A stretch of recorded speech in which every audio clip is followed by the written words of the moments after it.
adik-adik, ketemu dengan Bunda Mei IBN, dan di hari baik ini Bunda Mei IBN ingin bercerita tentang kisah dongeng Cinderlaras. Adik-adik, kisah ini bagus sekali ya buat kita ketahui bersama-sama untuk memotivasi diri kita agar menjadi yang terbaik. Karena bagaimanapun juga apa yang kita lakukan di dunia ini akan berbalik pada diri kita.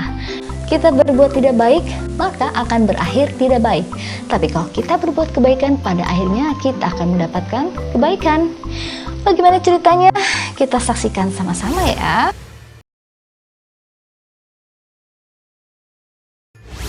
Pada zaman dahulu, di sebuah kerajaan Jenggala, hiduplah seorang raja yang bernama Raden Putra.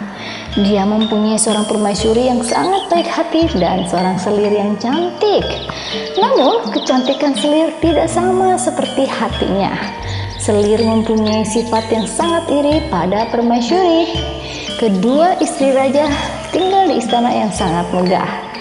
Selir mulai merencanakan kejahatan untuk menggantikan posisi permaisuri. Dia bekerja sama dengan seorang tabib istana untuk melaksanakan rencananya. Dan suatu hari, selir raja pura-pura sakit. Raja segera memanggil tabib dan setelah memeriksa keadaan selir, raja pun menanyakan apa yang terjadi. Orang yang sudah menaruh racun pada minuman selir. "Siapa yang berani menaruh ini kepada selirku?" tanya sang raja. "Yang melakukan ini padaku adalah permaisurimu sendiri." "Sepertinya permaisuri ingin membunuhku agar kasih sayang baginda hanya kepadanya dan kekuasaan kerajaan jatuh ke tangannya," jawab selir raja. Mendengar yang dikatakan selir, raja pun sangat marah dan langsung memerintahkan Patih untuk mengusir permaisuri yang sedang mengandung dan membunuhnya di hutan. Patih pun langsung membawa permaisuri pergi ke hutan belantara. Namun Patih yang sangat bijak itu tidak membunuh permaisuri. Dia tahu ini rencana jahat selir tersebut. Patih pun menangkap seekor kelinci dan dia berkata, "Permaisuri, aku tidak akan membunuhmu. Namun hamba akan memberitahukan kepada raja bahwa permaisuri sudah hamba bunuh. Untuk membuat raja dan selir tuan putri sudah mati, hamba akan membunuh seekor kelinci ini dan melumuri darahnya pada selendang milik permaisuri dan pedang hamba," ujar sang Patih. "Aku sangat berterima kasih Patih, karena kau tidak membunuhku dan membiarkan aku hidup," jawab permaisuri. "Permaisuri, saya terpaksa harus meninggalkanmu di hutan belantara ini seorang diri. Hamba mohon maaf karena tidak bisa menemani," kata Patih. Setelah beberapa bulan, permaisuri pun tinggal di dalam hutan. Dia melahirkan seorang anak laki-laki. Anak itu diberi nama Cinderlaras. Cinderlaras tumbuh menjadi seorang anak yang cerdas dan tampan. Sejak kecil, dia sudah terbiasa berteman dengan binatang. Suatu hari, Cinderlaras sedang asyik bermain dan tiba-tiba seekor raja wali menjatuhkan sebutir telur tepat di sebelah Cinderlaras. Cinderlaras langsung mengambil telur itu dan menetaskannya. 3 minggu kemudian, menetaslah telur tersebut menjadi seekor anak ayam yang lucu. Cinderlaras merawat ayam tersebut dengan sangat baik. Tubuh ayam itu terlihat kuat dan kekar. Paruhnya kokoh dan runcing seperti paruh burung Raja Wali. Kedua kakinya kekar berotot dan memiliki kuku yang runcing tajam seperti kuku Raja Wali. Namun suara kokoknya sangat berbeda dengan ayam-ayam lainnya. Suara kokoknya itu sangat aneh. "Tuan Cinderlaras, rumahnya di dalam hutan belantara. Atap rumahnya terbuat dari cakung, terbuat dari daun kelapa.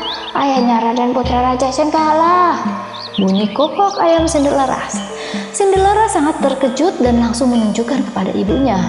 Permaisuri itu pun merasa sangat terkejut mendengar suara kokok si ayam.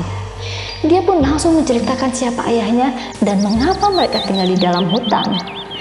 Mendengar cerita ibunya, Cinderlaras memutuskan untuk pergi ke istana untuk bertemu ayahnya. Awalnya, ibunya tidak mengizinkan Cinderlaras pergi, namun dia terus memaksa.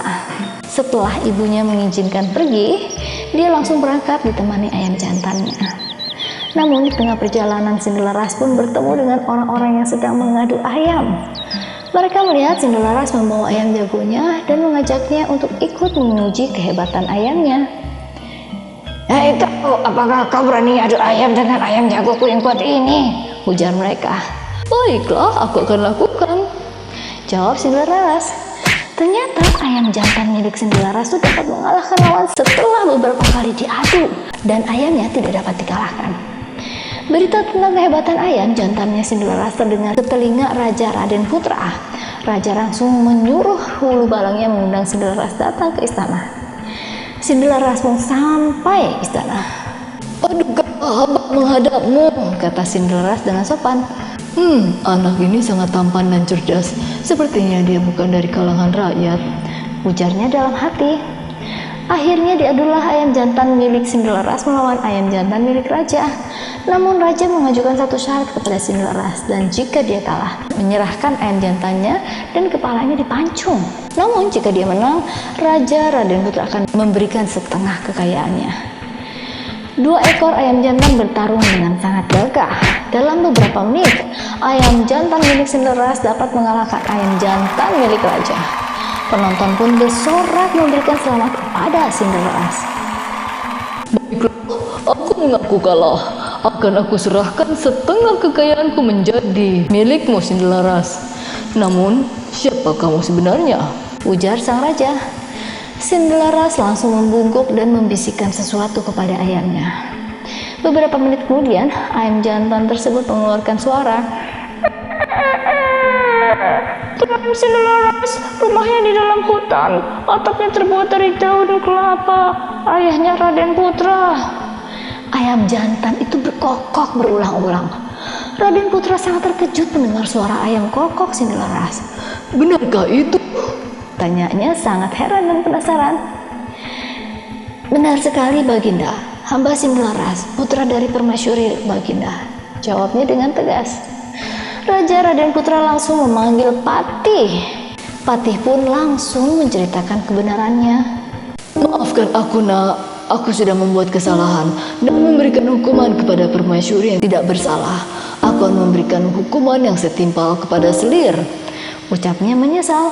Raden Putra, Patih, dan Hulu Balang langsung pergi ke hutan dan menjemput permaisuri. Akhirnya Raja Raden Putra, permaisuri, dan Cinderlaras hidup bersama dan bahagia, dan akhirnya ayahnya menurunkan tahtanya kepada Cinderlaras untuk menjadi seorang raja. Dia memimpin kerajaan dengan adil dan bijaksana karena Cinderlaras adalah orang yang baik.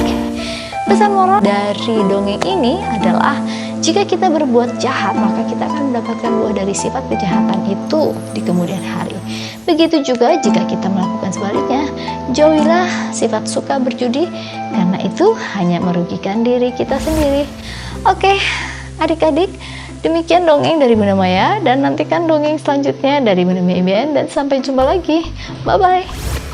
Halo kawan, selama pandemi mulai Juni 2020, Bunda Maya IBN memanfaatkan waktu dengan membuat konten YouTube dalam berbagai topik yang tujuannya adalah membagikan informasi yang berguna secara gratis.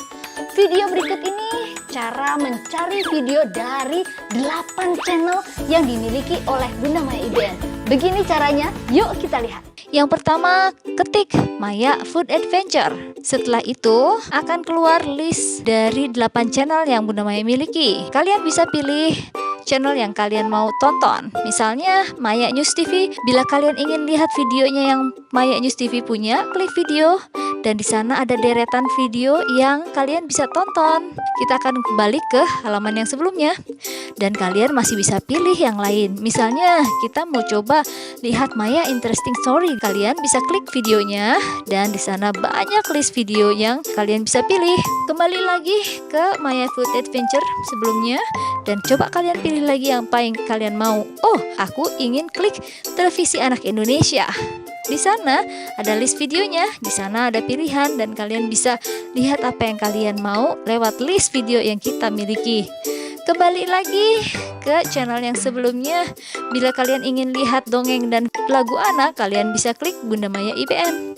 Di situ akan ada list videonya, dan kalian bisa pilih apa yang kalian suka. Semoga semua video yang aku buat bisa bermanfaat untuk kawan. Sampai jumpa lagi di video yang akan kawan lihat. Bye-bye!